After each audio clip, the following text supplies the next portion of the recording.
Olá, pessoal! Vamos ver agora Gregório de Matos em sua poesia lírica religiosa.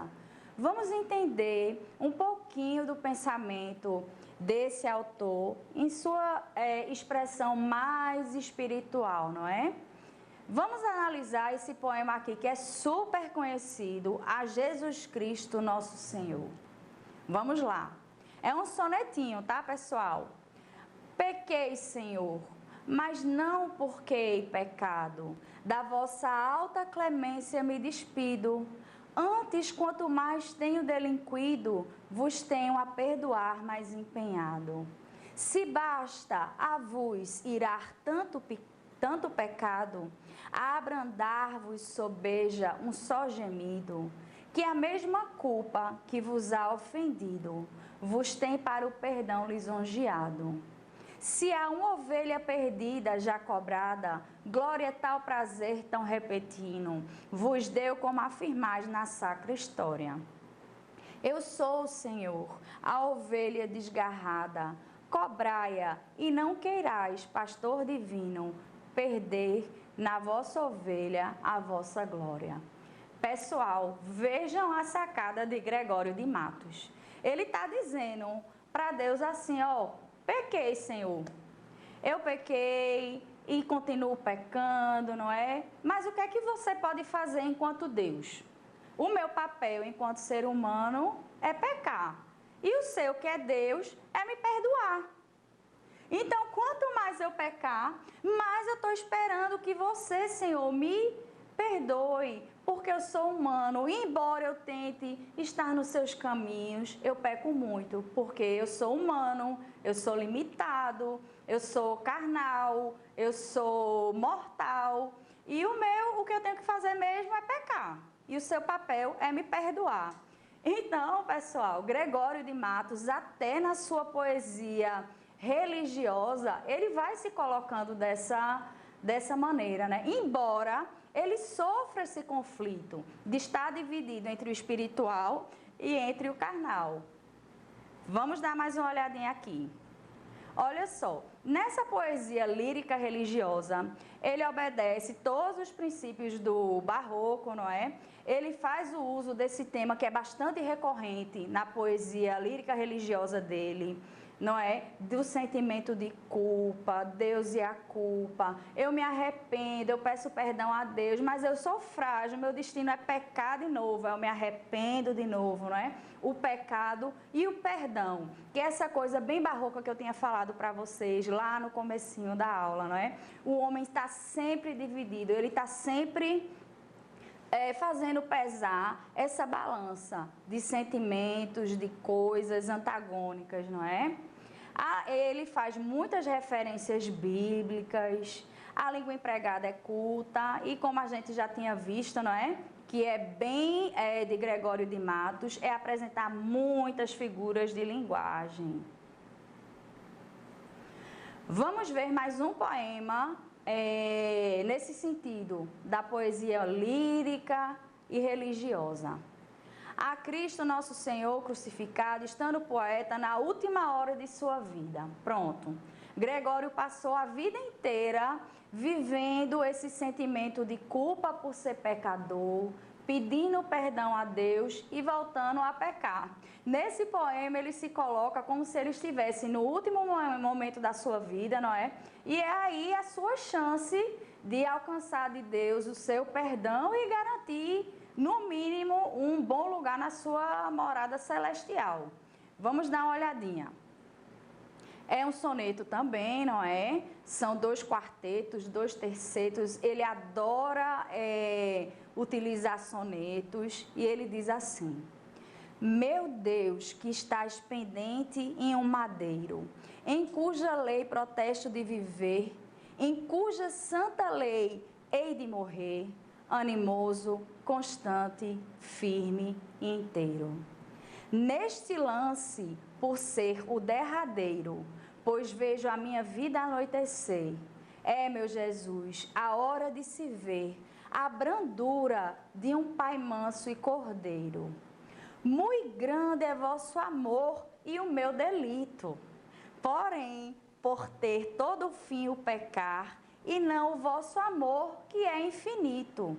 Esta razão me obriga a confiar que, por mais que pequei neste conflito, espero em vosso amor de me salvar. Então, pessoal, a gente vê nesse poema, mais uma vez, essa jogada do Gregório, não é?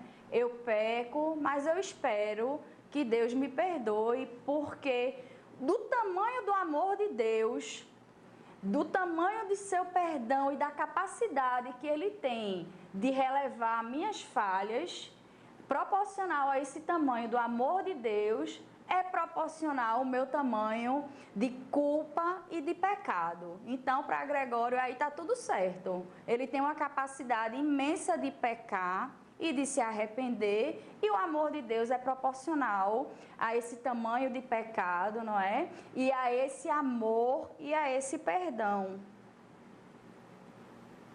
Vamos agora, pessoal, ver o tipo de poesia que colocou Gregório de Matos várias vezes em maus lençóis, e que eu tenho que dizer a vocês, é a poesia dele que eu mais gosto, é a poesia satírica.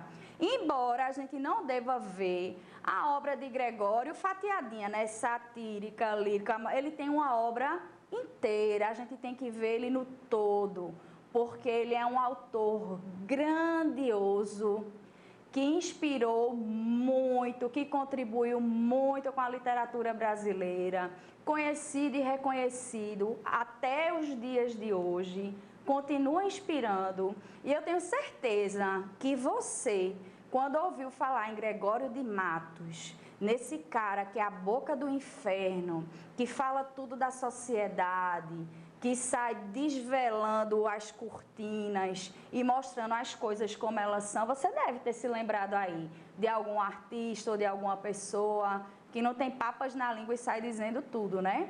Continua refletindo aí. Olha só, vamos embora para ver essa poesia satírica deliciosa de Gregório de Matos. Aconteceu uma historinha assim, pessoal, a história desse poeminha aqui. Uma freira olhou para Gregório de Matos e falou assim: nossa, Gregório, que narigão você tem, você parece um pica-flor, um beija-flor, não é? E Gregório, como não perdoava ninguém, vocês já sabem, né? Que ele zomba de todo mundo, ele não quer saber se é pobre, se é rico, se é religioso, se é branco ou se é negro. Com a freirinha lá, ele não deixou por menos e fez esse poeminha em homenagem à irmã, não é? O título é assim: há uma freira que, satirizando a delgada fisionomia do poeta, lhe chamou pica-flor. Ele diz assim: se pica-flor me chamais, pica-flor aceito ser, mas resta agora saber se no nome que me dás metei a flor que guardais no passarinho melhor. Se me dás este favor, sendo só de mim o pica, e o mais vosso claro fica, que fico então pica-flor. Então, gente, essa aqui é mais uma amostrazinha, não é? De como realmente ele não levava desaforo para casa. E é uma amostra mesmo, porque a obra dele realmente tem palavras de baixo calão, que são palavrões, ele diz tudo, ele satiriza. Se vocês procurarem, eu sei que vocês vão procurar, porque já estão tão apaixonados por Gregório quanto eu, vocês vão em alguns momentos até se escandalizar com a coragem que o cara tinha de dizer tudo o que ele pensava da sociedade sem filtro algum, certo? Vamos embora. Aqui ele está falando da cidade da Bahia, do estado da Bahia, de Salvador, de onde ele vivia, não é? Aí ele diz assim, esse poema: que falta nesta cidade? Verdade. Que mais por sua desonra? Honra. Falta mais que lhe se ponha vergonha. O demo a viver se exponha, por mais que a fama exalta, numa cidade onde falta verdade, honra, vergonha. Que após nesse socrócio? Negócio. Quem causa tal perdição? Ambição. E a maior desta loucura? Usura. E que a justiça resguarda? Bastarda. É grátis distribuída? Vendida. Quem a todos assusta? Injusta. Valha-nos Deus o que custa, que o El-Rei nos dá de graça, que anda a justiça na praça, bastarda, vendida, injusta. Quem vai pela cleresia? Simonia. E pelos membros da igreja? Inveja. Cuidei mais que se lhe punha, unha. O açúcar já acabou? Baixou. E o dinheiro se extinguiu? Subiu. Logo já convalesceu? Morreu. A Bahia aconteceu o que a um doente acontece. Cai na cama, o mal lhe cresce, baixou, subiu e morreu. A Câmara não acode? Não pode, pois não tem todo o poder? Não quer. E que o governo a convence? Não vence. Não haverá que tal pense que uma Câmara tão nobre, por ver-se mísera e pobre, não pode, não quer, não vence. Pessoal, vejam aí como ele retrata o ambiente que ele vive, não é? E vejam como ele é atual. Todos esses assuntos que Gregório está abarcando aí na sua poesia satírica, fazendo essa crítica social, fazendo a política a quem detém o poder, que tem o poder de fazer uma sociedade mais justa, na qual as pessoas tenham acesso aos bens que são para todos e não fazem, não é? Ele fala muito dessa sociedade corrupta, que governa para si mesma, ao invés de agir em prol da sociedade. Vejam como ele é importante, vejam como ele é atual e vejam o poder que a arte tem de mostrar a sociedade como ela é.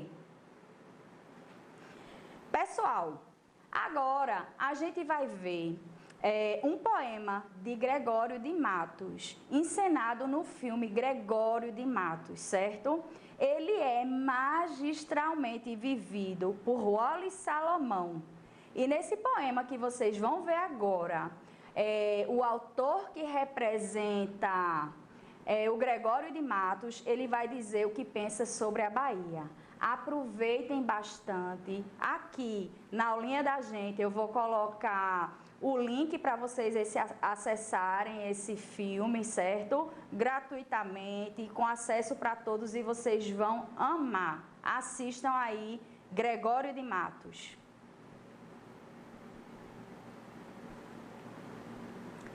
Bom, pessoal, como vimos, esse trechinho que muito valeu a pena, é muito curtinho em relação ao filme. Vejam, assistam ao filme inteiro, que é maravilhoso.